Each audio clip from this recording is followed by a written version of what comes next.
What we have here is the use of an unclassified system by hundreds of people in our government to send information that was not marked.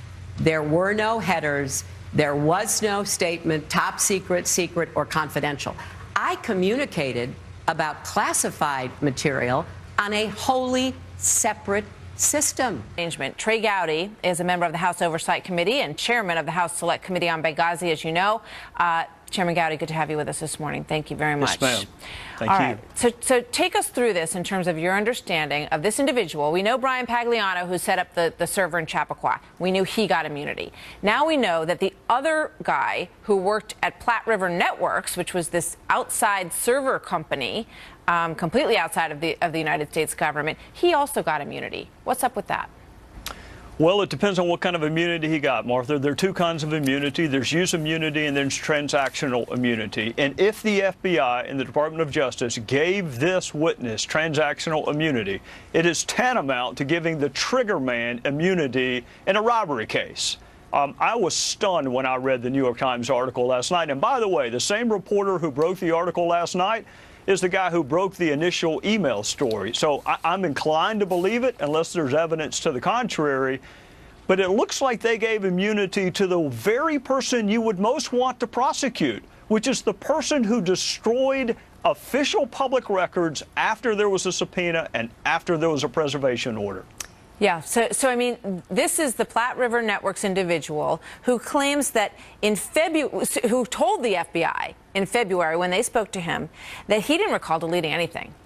Then in May, he comes back, and we have a timeline we can put up on the screen on this. In May, he says, oh, yeah, I did delete them. I did delete them. He says, in fact, I was told in 2014 that I should delete a whole bunch of stuff off of the server, the Clinton server, that we had, residency of, so to speak, and I forgot to do it. So then I went back and I deleted it all. And oops, it turns out that when I did delete it all, that was after there was a subpoena to retain everything.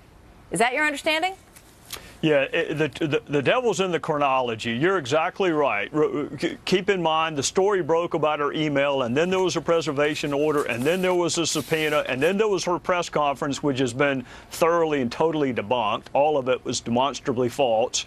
And then there's a conference call between David Kendall, Cheryl Mills, and Platte River. And then emails that have been in existence for 5 years, emails that he's known about at least since December of 2014. He decides to delete. Sui sponte, just all on his own. And that defies logic why some techie in Colorado would, despite a subpoena, despite a preservation order, but after a conference call with David Kendall and Cheryl Mills, decide on his own that he is going to destroy public records. And then you grant this person immunity, which means perhaps that he cannot be prosecuted. The Comey's already said he's not going to prosecute anybody. We need to ask the FBI, what kind of immunity did you give, and why did you give it to the trigger man? Why did you give it to the person who actually destroyed government documents? And then, as you point out, we go back to the words of the FBI director, James Comey, in July.